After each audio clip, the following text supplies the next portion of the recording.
This is a brand new conversation with actor Tim Daly. Here's a preview. I'm more like a dog, right? I smell things, I eat things, I need to be scratched, I want to sleep, and I want to be rubbed, and I want to run around.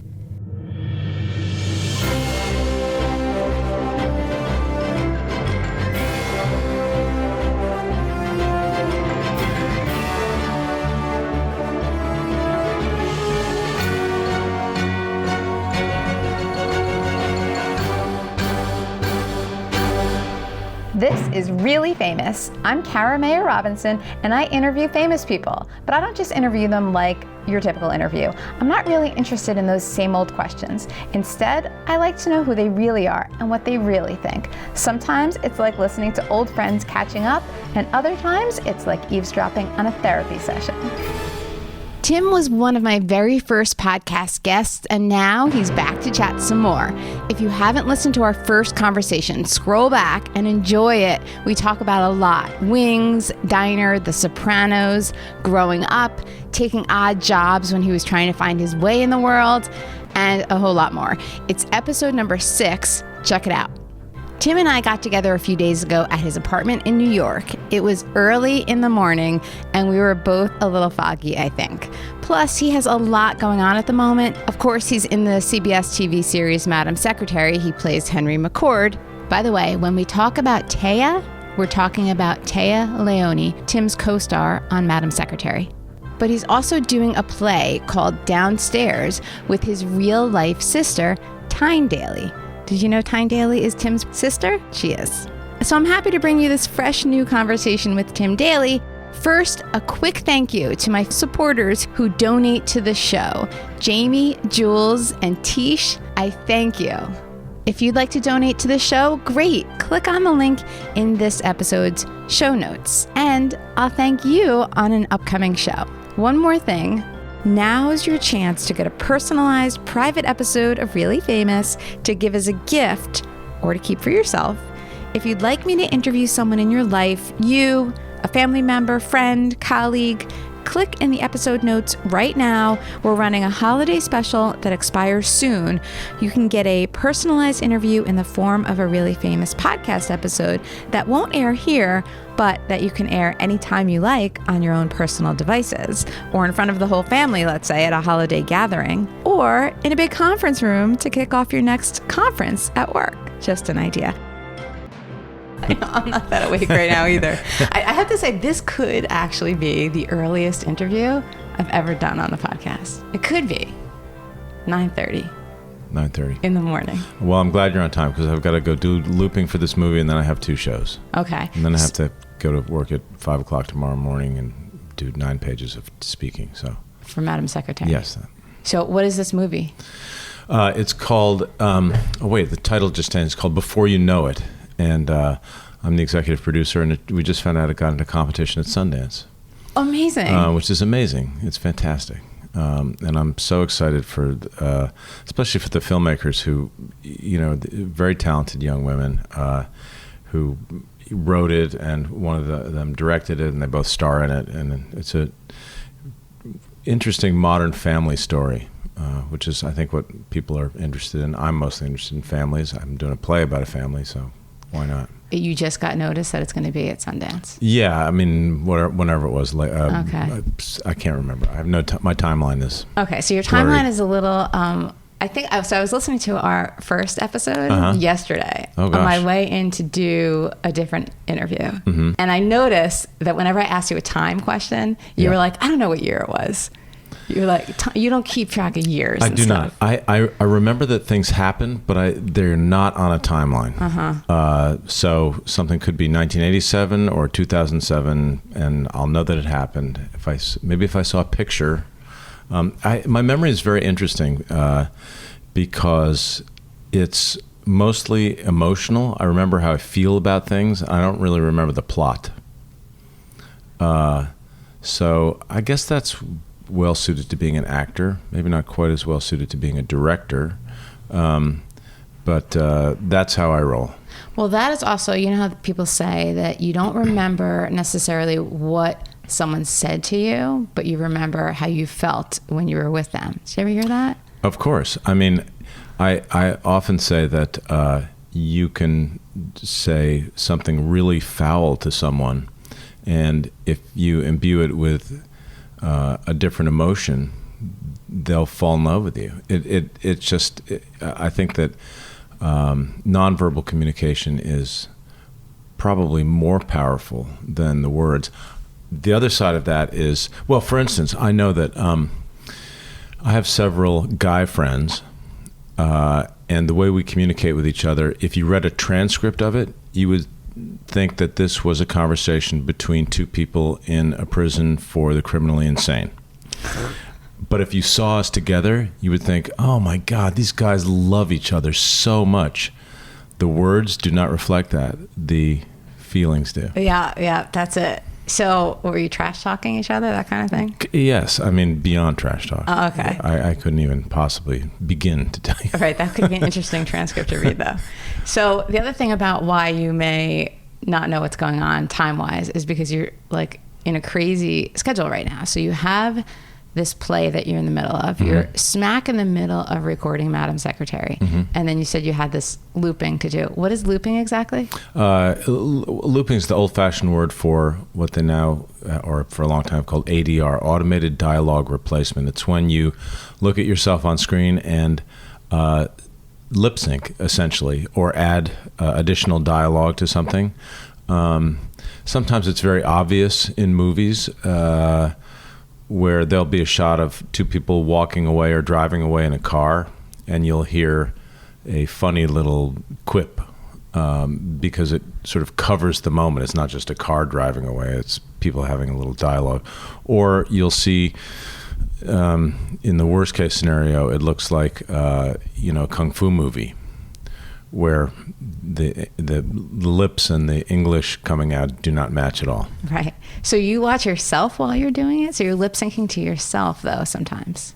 Your own? All the time. All the time. You're not lip syncing to someone else. If the car is driving away, then can't you just be saying it and yes, nobody's face is there? you can just be saying it. But sometimes you'll be saying a line and when you're filming something, and again, the emotion of the scene will be perfect, but a car horn will honk right on a specific line, or there will be a noise, or something will happen that makes the words disappear or not have the proper impact. So you'll go in and you'll do, sometimes it's long scenes and sometimes it's big emotional scenes, which is really, really, really difficult. And people get very upset about it from time to time, actors, although there's also the opportunity to improve performances tremendously. You're doing these, you may be doing it in an emotional scene, but will your scene partner be doing it with you, or will you just be doing it by yourself? No, you do it by yourself. So that's a little weird.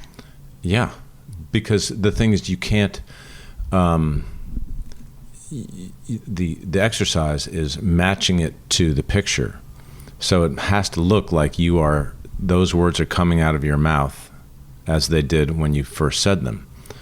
So it's about timing. You don't know any of this? This is so weird. I can't believe you don't know this. So you look at a screen, and this line goes across the screen, and it goes beep, beep, beep, and then where the fourth beep would be, that's when you start speaking. So they line up the beeps. Oh, interesting. So if you're musical, you tend to be better at looping than if you're not, because you have a sense of the rhythm and you know exactly when to come in. And if you're not, then God help you. Wait, so why are you surprised that I don't know all this stuff? I don't know. I guess I assume that everybody knows. For the same reason I didn't know about the SD card. I don't know. Right. Not everybody knows all those little details about what's what. Well, have you noticed that when you talk to people, there's so many acronyms now that people in conversation will say, "Oh yeah, the LD4. It wasn't." You're like, "What the hell is an LD4?" And they assume that you know what they're talking about. Right. Because there's a million acronyms floating in the atmosphere, and none of us know. We only know ours. We don't know everybody else's. Yeah, especially if it's in, like, you're listening to people talk, or you're talking to somebody who, I guess, it's in one industry or something. Yeah. And they assume that you would know, which I'm thinking that's why you thought I would know about looping, because you do like this kind of recording with me. Yes, I figured that you would have some knowledge of Right. how the film business actually works, in the nuts and bolts of it. But I'm wrong. None whatsoever. Yes, I mean, all industries have their own lingo and their own nicknames for things. Right. There was a commercial a while back where there was a film set, and the lighting guy was talking about a baby and give me a C-stand on the, just all this lingo that has to do with C-stand? C-stand is basically a big metal stand that you put lights on. I'm clearly showing that I know nothing about this industry. Well, you should come to visit on the set of Madam Secretary sometime. You can ask a few questions. I was. That's where I met you the first time on the set, but I guess I was not taking it all in. We're not asking the right questions or the right people. Right. I was meeting Lou Gossett Jr. He was there that day. Right. Oh, Lou. That was so much fun. That was cool. In fact, I was going to interview him later at a film festival, 6 months ago or something. They were giving him some kind of an award, and they asked me to interview him, but then I think he really just didn't have that much time there. He was going to be in and out. Wasn't really up for a whole sit-down interview some other time. So I'll ask more questions next time I'm on the set. Yeah, I mean, don't ask actors. They usually don't know. Ask somebody wearing a tool belt. They'll give you the skinny on all the other stuff. Like Amy. Or someone operating a camera. Right. But I got the scoop from Amy Roth, who does, or did. The costumes on the show. So she gave me some inside scoop. I think that is so interesting, that stuff, to talk to everybody on the crew who does these other things that you really don't know about. Yeah, film crews are like a group of savants. Everyone is completely focused on their own task. So if you ask someone from the costume division about a scene that you were in that you were sort of proud of or worried about, they'll say, "Oh, God, that sweater looked fantastic." And that's not what the actor wants to hear. And if you ask the director of photography, how was that scene? They'll say, "There was this light, this shadow that came across your face. It was just awesome." And you're trying to get them to say your performance was amazing, but all they can see is their specific job. You ask the prop guy, "How was it?" "Oh man, the patina that we put on that, canister to make it look old you couldn't tell. I mean, it was so authentic." And you're like, "The canister, really? That's what you were looking at? The scene where, the scene where my family is killed by the terrorists or whatever." I mean, it's ridiculous. So after all these years, you still need that positive feedback that your performance was good. Yeah, I mean, less and less, I think, but still, of course, right? Yeah. Well, this is the thing. I'll tell you. I was thinking about this the other day as I was driving home from the theater. There was this young man who was driving me, who's is an actor and drives to supplement his income or maybe provide his income. And he said, "So what's the difference between doing movies or TV and theater?" And I thought about it, and it was Sunday night at about 10:30. And I said, so this is the difference. Right now, in the United States of America, there's somewhere between 6 and 9 million people watching me on television, hopefully 9. But I know nothing about what they're doing. They could be eating popcorn, they could be sitting around their underwear, they could be asleep, they could be scratching their dog. I know, and they're scattered throughout the United States. I know nothing about their experience of me or the show or the story or my performance. On the other hand, I said, I just did a play for 175 people, and I know exactly what that experience was. I know when they laughed. I know when they were really quiet and attentive, and I know when it got intense for them. And I know, at the end, who applauded and who stood up and on their feet and who kind of sat there in the chair looking grumpy, because I shared an experience with human beings in the same room. So I guess the question was, do I still need the feedback? And I guess the answer is yes. Yeah. And that's why I do theater, because the feedback is immediate and it's with the people who you're telling a story to. Right. And I guess you hear more, there's probably a lot that you get on social media from all those millions who are watching Madam Secretary. I don't. You don't even look? No. Yeah. If you were to look, I think that you'd see a lot of applause. I would hope. I mean, we've been on the air for 5 years, so right. I would think that enough people like it. I mean, this doesn't feel real to you. The social media of it all is something that I acknowledge and I know exists, and I stick my toe in from time to time, and I have people that help me keep my, quote, presence alive. But it is not a rabbit hole that I choose to crawl down. I just don't have time. I'm more in the real world than a lot of people, in the physical world, I should say. So let's talk about the real world at the theater. So right now you're doing a play. I am. With your sister. Yes. And you did it already in Vermont, right? Yes, we did. And when we talked last time, it was right before you were going to Vermont for the summer. Oh, wow. Yep. Yeah. And you were telling me about this play that you were going to be in with Tyne. And it's about family. Well, it's about a brother and sister. And I think it's a wonderful play. I think that it is revealing of a lot of things that siblings experience and families experience. And I think the play is actually a lot more resonant now than it was when we did it a year and a half ago. And that's sort of a minor miracle. I don't know. Well, I know why it happened, but I don't know how the playwright, Teresa Rebeck, could have possibly known it would happen. Why is it more relevant now? I think because we've lived for another year and a half with a country that's in a lot of distress about our relationship with each other. Our brothers and sisters, to use that metaphor, are in significant conflict and confusion and under a lot of stress about how we proceed. And a lot of the play is about what it's like and how to identify living with a demon. I think that there are a lot of people in the theater audience anyway who feel like that's what they've been doing for a couple of years. Downstairs is not a political play. It's a play about family and a play about survival, and a play about memory and relationships. So it's not overtly political at all. But I do think that there's been, whatever side of the political spectrum you're on, I think there's been a level of stress in the country about where we're at that is reflected in the play and has deepened over the last year and a half. For sure. So tell me about family. You said early on, you said family means a lot to you, or something along those lines. Something about family is what's important, what you think about. Like concretely. Well, I mean, family is very important to me, but I think in terms of the play, are we talking about in terms of the play, in terms of me? You, life. Well, I mean, life, family is everything.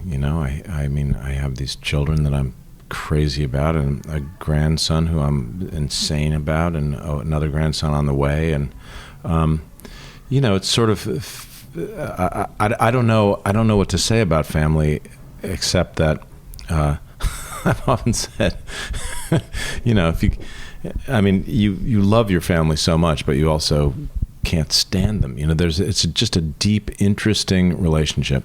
The other thing that's interesting about family that is really well depicted in the play is that siblings from the same parents in the same family can have completely and utterly different experiences of the exact same moment in time.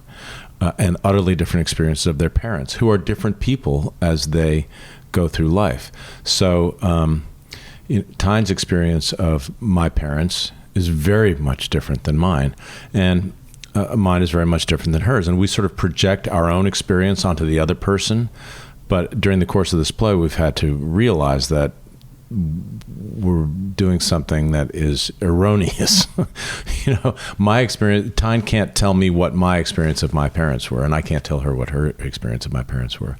There's also this bizarre thing that I think happens a lot, which is that memories are just completely personal.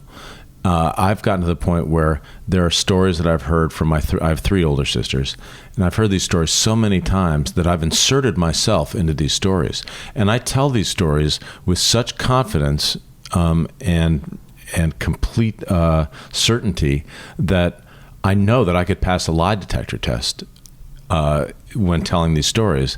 And my sisters had pointed out to me that I wasn't born when this particular incident happened, that was something that three of them shared. And I can't believe it, because it is so vivid in my mind, the details of these stories that I remember where I wasn't around. That is so funny. Experience. So you actually injected yourself into the story, and you actually did something. Yeah, and apparently that's not uncommon. No, I don't think it is uncommon. Do it all the time. Yeah, and I think that's why witness testimony is unreliable. Not only because they may be lying, but it's like they really think they see something that they don't. Apparently, eyewitnesses are the least reliable source of information because of whatever they're going through during whatever they supposedly witnessed. Right, because you bring your own set of whatever's issues, baggage to every situation you're in. Yeah. So even after we leave today, you'll have one experience of this talk and I'll have a different one. And I wonder if they're on the same page. I don't know. They could be, and they might be something totally different. Right. There is, however, a tape recorder, so there will be a transcript, a verbal transcript of what was said, and people can decide whether or not. Well, they can decide, right? They can decide as objective listeners, or are they objective, or are they each coming in with their own? Well, I'm sure there'll be, some Tim Daly haters that will think, "Oh my God, that guy's such an asshole." Yeah, and they're definitely going to tune in for an hour talk with Tim Daly because they hate Tim Daly. That's definitely going to happen. I don't know. You never know. But still, yeah, it is. I think that is so interesting that you would actually place yourself in those situations. So you fully made them up in your mind, but you fully believe them. So now Tyne was already out of the house when you were 8 or something. Is that right? Yeah. And so what about your other sisters? You have one older than Tyne and one younger, is that right? Yes. And so the younger one was still in the house with you? Yeah, I got her for a couple more years. Okay. But most of the time you felt like you were on your own, right? I know last time we talked about you grew up in Suffern. We talked about your dad. We talked about your mom. So I think that you said that you had your dad, the best of your dad. I did. And the worst of your mom. That would be my estimation of it, yes. But that's not Tyne's estimation, or no? Well, I think Tyne may have gotten the best of them together, because I when I became sort of conscious of my existence on the planet, they were falling apart. And Tyne was, I really shouldn't speak with her, but from what I understand, she was enamored with their glamour. My mom was still acting and they were still working together, and they were this beautiful, amazing couple. And there was something about the look of that couple going through the world, being in this glamorous profession that had a profound effect on her. I got a different version of them. Yeah, not a glamorous version at all. Except you did get your love of the theater from your dad. I did. I mean, I got that backstage experience, that magic, which is so unique to the theater, and maybe not the same now as it was when I was a kid, because there was less liability, or people didn't care about it as much. So I could crawl around in catwalks and hang off of lighting pipes, and hide behind curtains and be around backstage during performances, which I don't think is something that would be allowed now. Yeah, no, I don't think so. But that's like a child's dream. That's pretty cool. Yeah, it was really cool. So how did all of that affect how you saw family or relationships, marriage? How did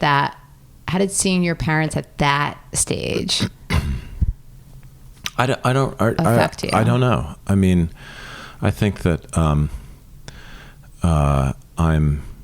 generally optimistic person, and it wasn't like having children wasn't something that seemed like an option for me. It was something I was going to do. I needed to have kids because I loved babies, mainly because my sisters were enough older that from the time I was 8 or 9, little children were being thrust into my arms to take care of, my sister's kids. And so I wasn't scared of them. They were like these cool toys that I could play with and mess around with. Yeah. And so I wasn't scared of them. I didn't think of them as being overly fragile or anything. I just kind of ran around with little kids. So I don't know. I mean, that's I'd have to do a lot of analysis to figure out how it affected me. But I do know, from my experience anyway, and my sisters might have a different take on this, but I know that the thing that I think saved me is that despite the fact that my parents had a lot of really terrible ideas about parenting and were in some cases really unable to be functional parents, I knew that they loved me. And I knew that I eventually figured out that the problem was that they weren't able to express their love for me in a positive way, which is a weird thing. This didn't happen to me, but it's sort of like people who beat their children because they love them so much they want to, it's that twisted kind of thing. It's not that they don't love them; they just want them to. They're trying to beat the life into them that they want for them, which is just bizarre. Anyway, my parents couldn't express their love to me in a way that was helpful to me, but I knew they loved me, and I think maybe my sisters did because somehow we bonded together.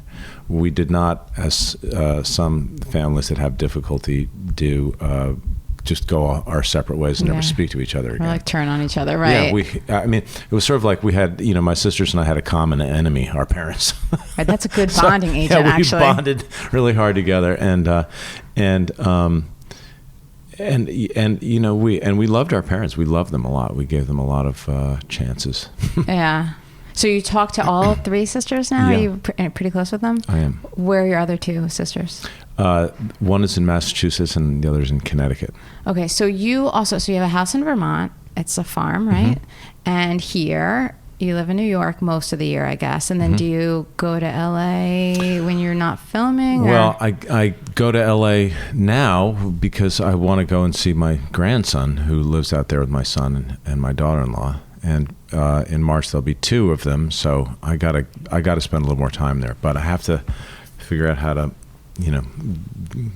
get away from this day job, which is very demanding. Right, you really gotta shake that thing. It's ruining your life. No, it's not ruining my life at all. It's a great job.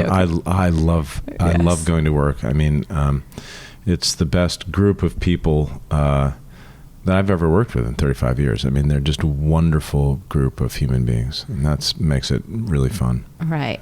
So the first time we talked, which was for the Wall Street Journal piece, you told me a secret that I wasn't allowed to share, but now it's not a secret anymore that you and Taya are together. It was a secret then. Is that true? Yeah. We're together? Yeah. That's awesome. You were like, I cannot tell you this. But you can't tell anyone. I did not tell anybody, not a single soul. And then I think a few months later, it was splashed around the news. I mean, whatever. It's nobody's business, but yeah. Well, but it is. I will say, it is a treat going to work with. I now call her my accomplice because I can't think of a better girlfriend. Sounds so stupid at my age. It does sound a little silly. Yeah. Accomplice is good. I like that. What did she call you? I don't know, her old man or something. I don't know. But I see you. The old man. Right. I don't know. But you do appear together now publicly, like no problem. Yeah. I mean, listen, neither of us are, press hounds. We don't go to the opening of every envelope that happens, but we're not afraid to go to a restaurant together. Right. Do people bother you at restaurants? No. Never? I mean, no, not that much. Define bother. Approach you? I mean, listen, most people are really, really sweet. They come and say, I love your show. You guys are great, something like that. But it's not like being, Justin Bieber. We don't have people hounding us and lighting their hair on fire and screaming and stuff. There's an occasional selfie, and but it's not that bad. All right. Okay. So you guys we're just too kinda... old. It's like you get to a certain age and people they just don't care anymore. I don't know. I think it's also a New York thing. Well, there's partly that too. And I think I have a cone of invisibility also because people just don't recognize me. And Taya has now experienced this where people will say to me, Madam Secretary is my favorite show. And I'll say, that makes me feel so good. Thank you. And they'll say, thank you. Why? I said, well, I'm on that show. And they say, oh, well, who do you play? I'm like, the guy that looks exactly like me. And then they get really embarrassed and blush. But it's sort of that's bizarre. It's bizarre, but it's true. But it's great because I know that you said that you told me this last time too, Yeah. and you said that Mario Batali you were sitting next to at something. Oh yeah, I did it to him. Did we go to school together? No, I don't think so. I was certain that I knew him from someplace. But. Right, but is Taya like that too, or do people recognize her immediately? No, people recognize her immediately. Why is that? I think because Taya is.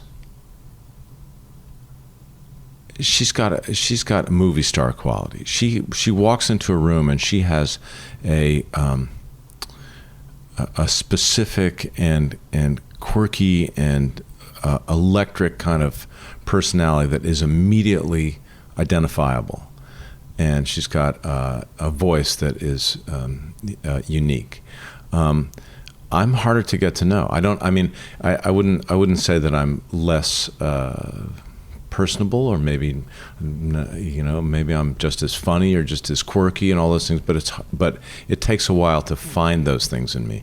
It doesn't strike you when I walk in the room. Right. So are you an enigma in a way, or no? Like, is it hard to figure out, or it just takes a little time? I think it takes a little time. I'm shy. Taya's not. So when you're together, is she always like the talker and you're kind of... No, not at all. My shyness has been overcome by years of what I do and being in the public, but no, I talk just as much as she does. It's just that she I don't know. This is getting into psychological territory that I can't possibly understand or describe appropriately. So I should probably just stop talking. Okay, I don't think you know this yet, but I've already revealed this on the podcast. So I was a therapist before. Oh God! So here we go. So this is what you're doing. This is what I do. I don't do it on purpose. Trying to dig down into my deep dark past and figure out what it is. Yeah, I don't know. Is my answer. I don't know. So you haven't analyzed yourself that much. You stop when you get to a certain point? Listen, I'm pretty simple. I'm a pretty simple person. I don't think I'm all that well suited to the way the direction that the world is going, because it's going very virtual and intellectual. I'm more like a dog, right? I smell things, I eat things, I need to be scratched, I want to sleep, and I want to be rubbed, and I want to run around. I'm very physical in the world, and I enjoy being in space. Maybe that's why I like theater. Maybe that's why I'm an actor, because I like actually acting, being active. I'm not so much a person who sits and contemplates things too much. I need to get up and move and get going and just take care of business. Right. So you're shy, but you're not like in your head. No, I'm not particularly introspective. Okay, so all right, I'm not going to go deep with you. How about that? I'm going to take you off the hook. Well, I'm not saying I'm shallow. now you're saying that I'm superficial. Come on, don't jump there. Is that what it sounds like I'm saying? What's happening? Something is going on. Don't worry about it. There's a little construction, I think. No, I'm not superficial at all. I think that I'm actually. I think about things quite deeply, and I take things to heart in a way that's deeply emotional. But it's not an exercise in me sitting down and trying to figure out what everything means. Yeah, I think you're a feeler. You feel and sense. That's things. what I've tried. That's what I said at the beginning of the thing. All right. I experience things emotionally, which is maybe why I'm well suited to being an actor. Tell me about your daily life, your Tim Daly daily life. What do you do? What do you wake up? Well, it depends. I'm going easy for you now. Okay, listen. My schedule is always evolving. Tomorrow I'll get up at 5:15 and have a cup of coffee, take a shower, look at my lines, and go to a sound stage and spend 10 hours doing that, and then I'll go from the sound stage to the theater, and I'll try to collect myself, and then I'll do a play, and then I'll be exhausted. I'll come home. I'll get up the next morning and go to Madame Secretary and go back and do a play. On Saturday, I'll do 2 shows. On Sunday, I'll go to the theater and do a show, and then I'll have Sunday evening off. That's exhausting, I would think. It's a lot. It's a lot, but it's a once-in-a-lifetime opportunity. But, Right, and it's short-lived. There's an end to it. Yeah, there's an end, the end of December. But, if I was left to my own devices, I would probably get up and probably read news a little bit. I've gotten to the point where I need to read it. I can't watch it on TV because it gets me too anxious. Where do you read it? On some device. But what are your sources? Usually something prestigious and journalistically viable, like Washington Post or New York Times. Mm-hmm. And then I will, left to my own devices, I will work out every day because sweating seems to take the edge off of whatever static electricity might be going on in my brain. And do you ride a bike? Do I remember that? No? What do you like to do? You ski, I know. You hurt yourself skiing. Yeah, I broke my legs a couple years ago. But when you work out, what is a regular gym workout or something? Yeah. I mean, and I do. I mean, if I didn't know better, I would probably do, cardiovascular things until I melted into just an absolute puddle of sweat. So you can keep going and going? Oh, forever. It's really horrible. It's not good for you. But now I make myself do other things. Then I will eat food and walk around and look at the world and maybe play guitar if I have time. And you watch TV? I do watch some TV. What are you watching? I mean... Last time we talked, it was Handmaid's Tale, I think you were watching, and Catastrophe. Yeah. But that was a while ago. I hope Catastrophe comes back. Do you think it's going to? I don't know. That poor guy. Oh, my I know. God. Oh, my God. I can't even imagine. Did you read his article? No. Oh, you'll cry. Oh, I can't. I don't know if I can go there. But you should. Anyway, we're talking about what am I watching Rob now? Delaney, by the way. Yes. Mm-hmm. What am I watching now? I don't know. I watch stuff on. When you turn on Netflix, what's waiting for you that may jog your memory? I've been watching a lot of documentaries. And I'm not going to be able to. You're blanking out. Well, I mean, plus you're at the theater every night. Yeah, it's not. You I don't can't- watch you're in a that. I don't different kind watch of a lot of groove. TV right now. I mean, I don't have time to do much of anything except Right. do my acting job. Does your daughter still live here? She does not. That's her big pile of stuff. She just moved out. And that's, You that's say she just moved out. That's the remaining stuff. There's a lot of boxes here. Yeah, that could be here maybe forever. Or So did she move into a small little place somewhere? no, she actually moved into a nice big place with her boyfriend. So this is going to be a whole different experience for her. We'll see how that goes for her. I don't think she's ever lived with a boyfriend before. So she's still here in the area. She is, yeah. And you're having a second grandbaby. Yeah. That's amazing. It's incredible. And you It's love just being a grandfather. Oh my God, it's just incredible. I mean, and my grandson is the happiest, most seraphic child I've ever seen in my life. He's just laughing and happy, and he's just perfect. What is one thing right now that's going on? I have to just keep a little eye on the time. I'm keeping an eye on the time too. Don't worry, I'm not going to take you over 10:30. Okay. I have a fast question thing that I was going to ask on video, but I'm not going to do it on video. Okay. But I'm going to ask you them audio. Okay. Oh gosh. Do you want to get that out of the way now? It's up to you. Yeah, let's do it. Okay. Let me pull them out. Okay. Ready? Yes. What are you obsessed with currently? Nothing. I'm not obsessed with anything. I'm not an obsessive person. So you can't remember your last obsession?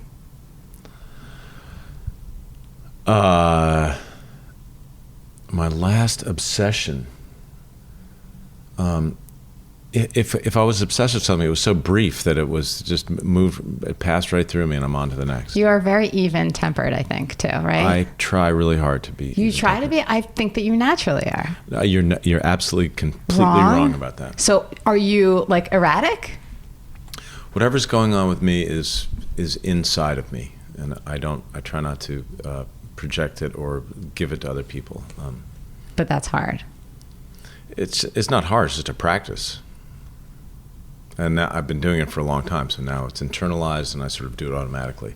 But if there's agitas, you won't necessarily see it. Okay. So do you fall asleep easily at night? Yes. Like 5 seconds and you're I'm out? out. Do you wake up in the middle of the night? All the time.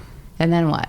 And then my mind goes to the bad neighborhoods and keeps me, thinking about crazy things. So in a loop, bring it back to looping. Does your mind go in a loop about these things? No, it's more. It goes from thing to thing. It goes all over the place, and there's some themes that come up again and again. But it's I've been having some problems staying asleep. But if falling asleep, that's easy. But that's the worst stuff. You fall asleep so easily, and then you wake up and you're like, it oh sucks. no! I'm telling you, it blows. Did you get out of bed and do something? Not usually.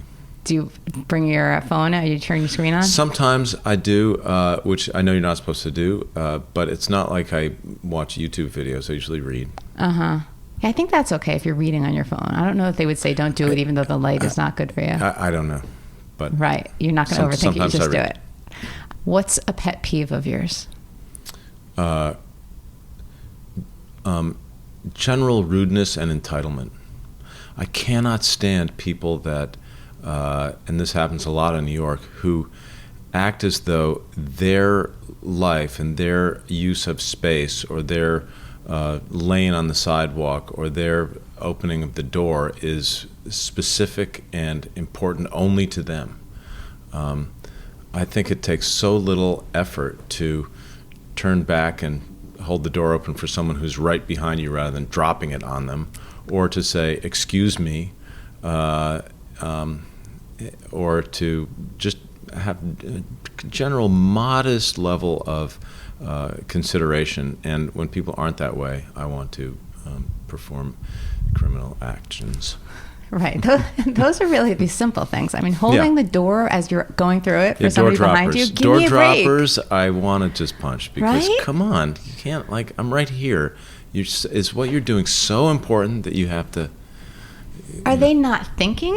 Are they unaware? Because it seems so easy, right, to do it. I don't know. I don't know. You think it may be entitlement? Yeah, if I were king, they would be in prison. Let's just put it that way. Okay. What's always in your fridge? Right now, almond milk. Are you more like Oscar Madison or Felix Unger? Well, I think I'm more like the neat one. That would be Felix. Felix. Okay. Do you like to dress up or dress down? Yes. Good. I like it. Definitely. What's your favorite thing to do on the farm? Oh, just get dirty and sweaty and get into the earth, grow vegetables, and then eat them. That's kind of a miracle that I love. What's a guilty pleasure?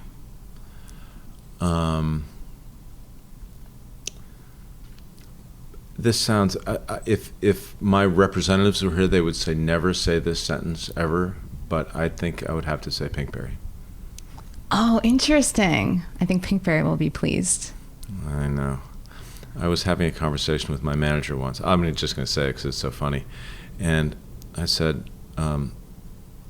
a friend of mine is a Pilates instructor. This is when I was living in L.A. And I said, I have to tell you a story. I was standing in line with my Pilates instructor at Pinkberry, and she said, stop. Never say that sentence again. Standing in line with my Pilates instructor at Pinkberry. I was like, oh, God, you're right. It was terrible. That says it all. Do you like to take long showers or short showers? Yes. Okay. One piece of clothing you can't part with. Shoes, whatever they may be. You have a favorite pair? No, I just have a shoe problem. How many shoes do you have? I don't know. Do you have a whole closet? I have enough shoes to last me for a while. Which restaurant are you addicted to? None. None. I eat all kinds of food, and I don't go out very much. But do you cook? I do. What do you cook? Everything. Like? I'm a good cook. Well, I could cook you, meat. I could cook you chicken. I could make you egg salad that you would like, or chicken salad. I'd cook all simple things, some complicated things, but mostly simple and delicious is my way of cooking. So you just have like a magic touch, or like what, you just love to do it and your love comes through the food? I like to do it, and I wouldn't call it a magic touch. Just work at it. I also find that a lot of times people eat the food that I make and they go, oh my God, I've had this a million times, but yours is so much better. It's delicious. And they said, what did you do to it? And I said, I put salt on it. It's called flavor. Like, why is this so good? It has sugar in it and cream. It's like things taste good because you put the things that are bad for you in it. That's why it tastes good. And butter too, right? Butter, yes. Okay. Introvert or extrovert? I know this already. Yeah, it's sort of both. Optimist or pessimist? Optimist. What makes you anxious? What makes me anxious? Time. In what way? Running out of it. Not having enough of it. Like in the big sense or the little sense? Both. What are your 3 favorite apps on your phone? I don't know. They don't have to be your favorite, but just the ones that you turn to all the time. Mail, messages, and maybe the New York Times. What cracks you up? Things that are funny.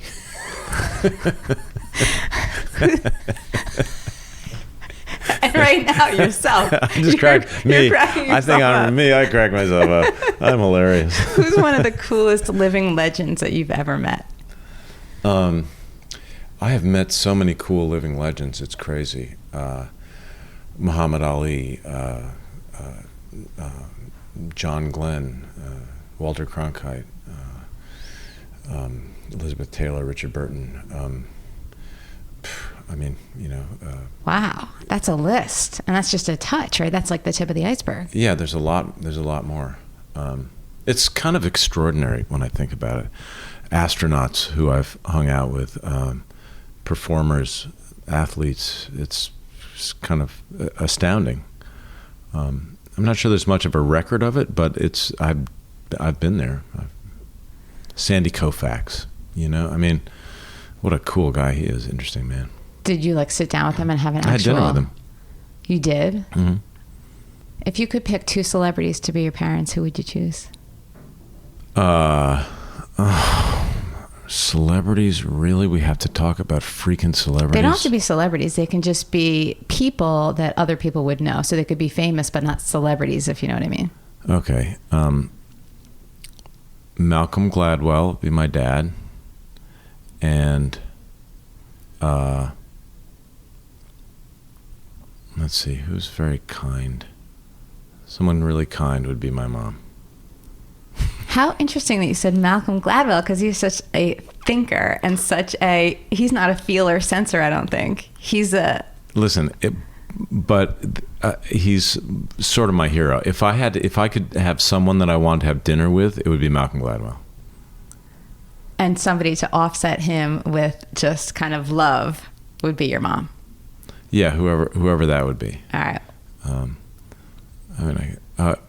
Probably I would have to say sounds really creepy, but my mom, I might choose my youngest sister. Your youngest sister. Yeah. What's her name? Glenn.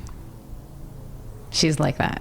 Yeah, she has loved me in a way that is extraordinary since I can remember.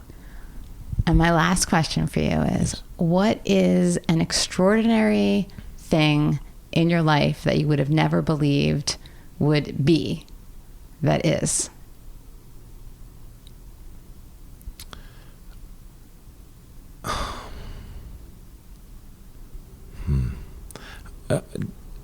I just want to say all of it. I've had so many experiences. I've been so many places. I've had such big, deep, huge love and such profound feelings and breathe such rare air and such simple air. I've had a really I would say that if my life was a house, it's just beautifully furnished. God damn it. Tell me what you're feeling.